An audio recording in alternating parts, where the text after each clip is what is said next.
만약 당신이 쌓아 올린 모든 것이 한순간에 무너진다면 당신은 무엇을 보게 될까? 화려한 성공 뒤에 가려진 진실, 혹은 애써 외면해온 자기 자신의 모습일까? 2025년 가을, 대한민국 서울. 강남의 코엑스 컨벤션 센터 대강당은 수천 명의 열기로 가득 찼다. 스포트라이트가 한 곳으로 집중되자 대한민국 최고의 자기계발 강사이자 베스트셀러 작가인 강지후가 모습을 드러냈다.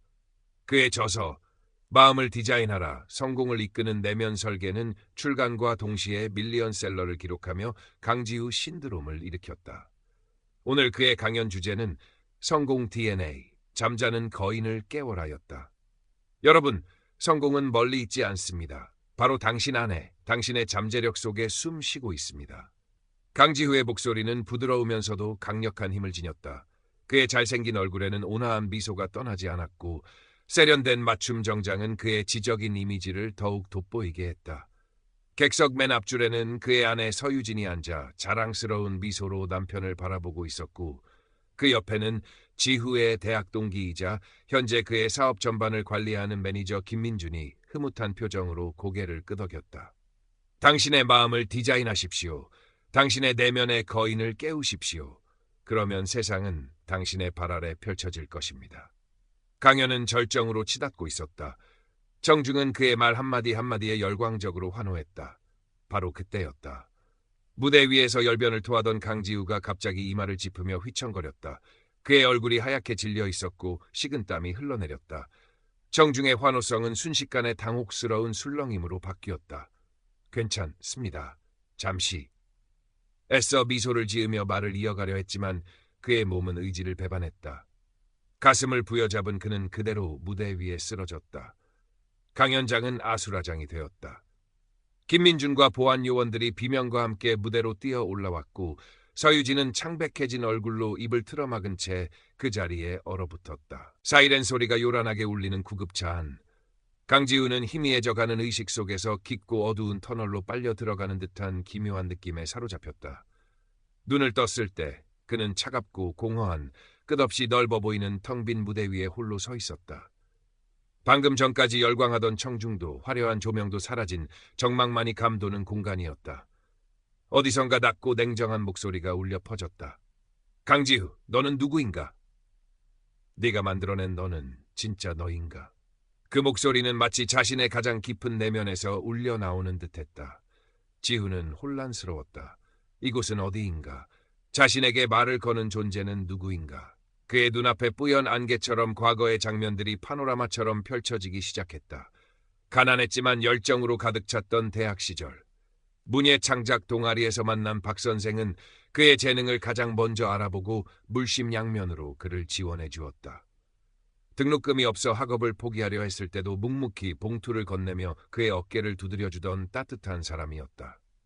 하지만 성공이라는 달콤한 열매에 취한 후 그는 박 선생을 까맣게 잊었다. 아니, 애써 외면했다. 몇 년 전 박 선생이 오랜 투병 끝에 쓸쓸히 세상을 떠났다는 소식을 전해 들었을 때도 그는 바쁘다는 핑계로 장례식장조차 찾지 않았다. 화면 속 박 선생의 슬픔과 실망이 담긴 눈빛이 비수처럼 그의 가슴을 찔렀다. 다음 장면은 그의 첫 베스트셀러 불가능은 내 안의 감옥일 뿐의 출판 기념회였다.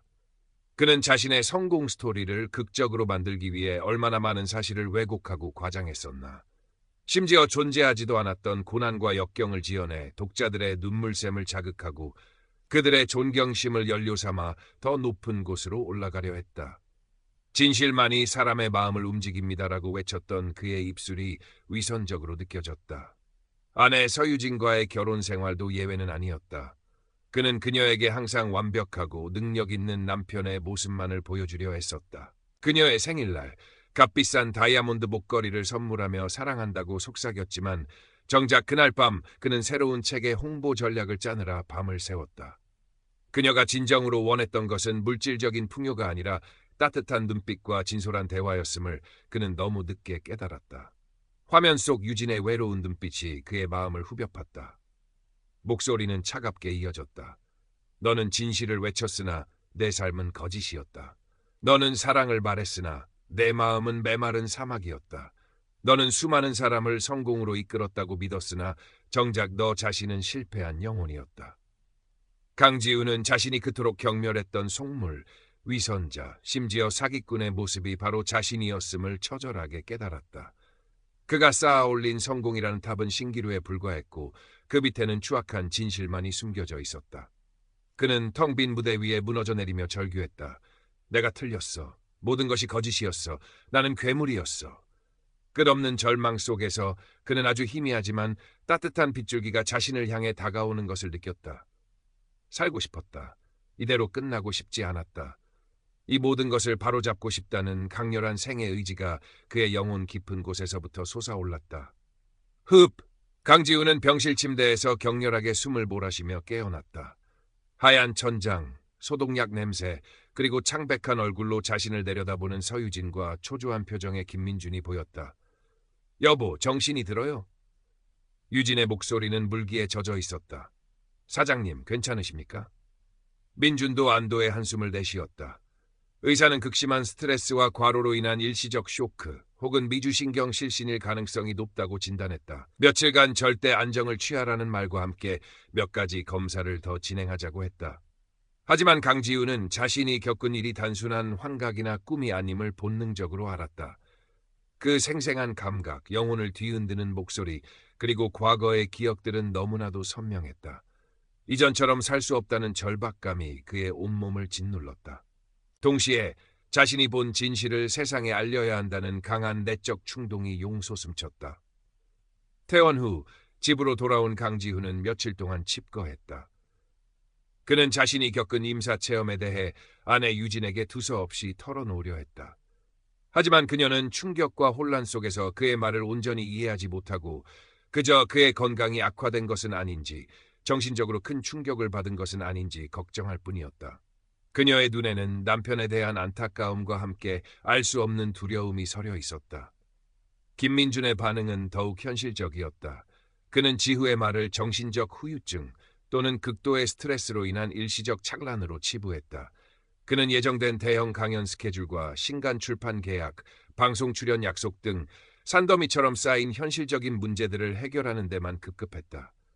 지후야, 일단 좀 쉬어. 네가 지금 얼마나 힘들겠냐. 하지만 우리에게는 책임이라는 게 있어. 이번 일? 오히려 잘 된 건지도 몰라. 이 위기를 쓰러졌지만 다시 일어선 불굴의 아이콘 이미지로 승화시키는 거야. 대중은 그런 스토리에 열광한다고.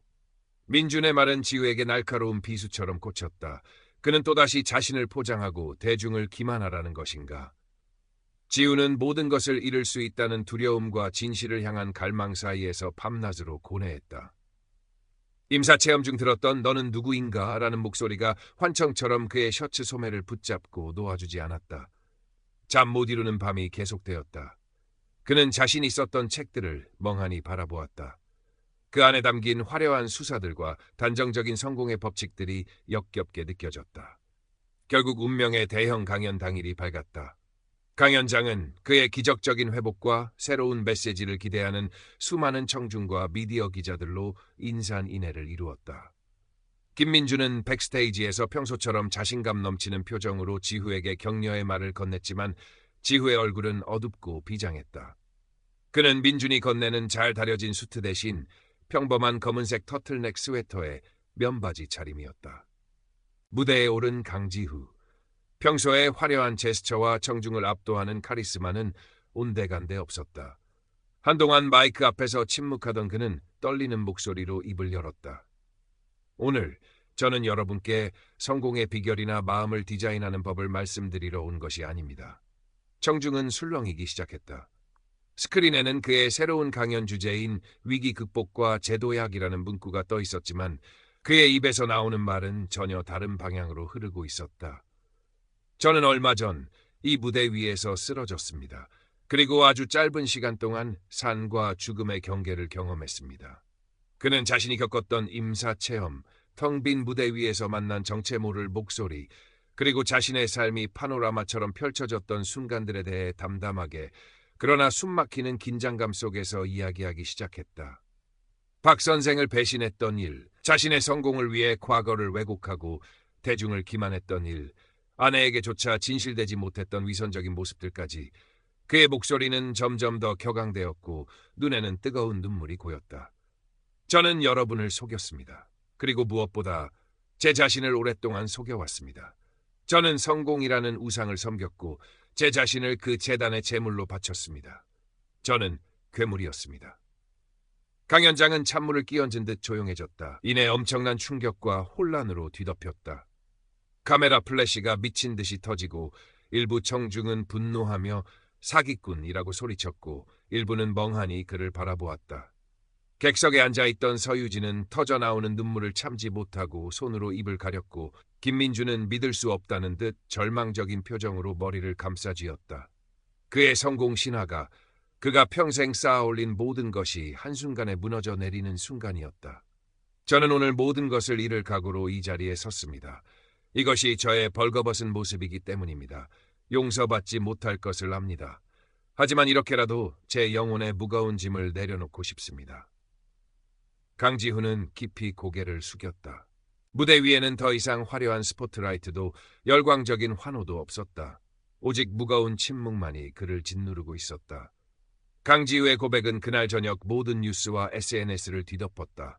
대한민국 사회는 발칵 뒤집혔다.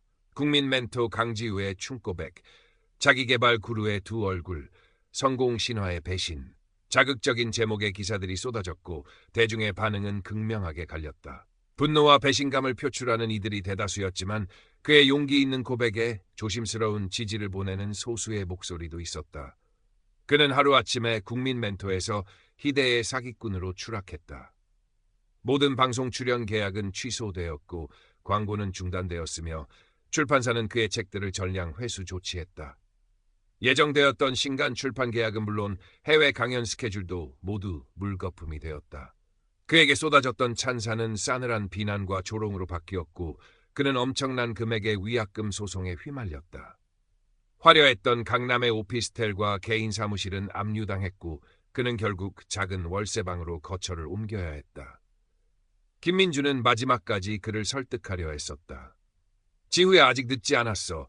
지금이라도 정신과 치료를 받고 있다고 발표하고 모든 게 극심한 스트레스 때문이었다고 해명하면. 하지만 강지우는 단호하게 고개를 저었다. 민준아, 나는 더 이상 거짓말을 할 수 없어. 이게 진짜 나야. 결국 민준도 그의 곁을 떠났다.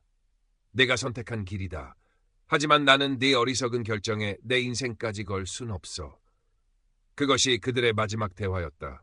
절망적인 상황 속에서도 그의 곁을 굳건히 지켜준 것은 아내 서유진이었다. 그녀는 남편의 추락을 묵묵히 함께 견뎌주었다. 처음에는 그녀 역시 혼란스럽고 고통스러웠지만 시간이 지날수록 남편의 고백 뒤에 숨겨진 진심과 그의 처절한 몸부림을 이해하게 되었다. 여보, 나는 당신의 성공이나 명예를 사랑했던 게 아니에요. 나는 강지후라는 사람, 당신 자체를 사랑했어요. 어쩌면 이제야 진짜 당신을 만난 것 같아요. 예전의 화려한 당신보다 지금의 당신이 훨씬 더 인간적이고 그래서 더 멋있어 보여요. 유진의 따뜻한 위로와 변함없는 사랑은 지우에게 큰 힘이 되었다. 그는 모든 것을 잃었지만 동시에 이전에는 결코 느껴보지 못했던 해방감과 함께 아내와의 관계에서 진정한 사랑과 평화를 느끼기 시작했다. 가면을 벗어던진 삶은 불편하고 고통스러웠지만 동시에 놀랍도록 자유로웠다. 강지우는 작은 책상에 앉아 낡은 노트북을 열었다. 그는 자신의 경험과 깨달음을 담담하게 글로 써내려가기 시작했다.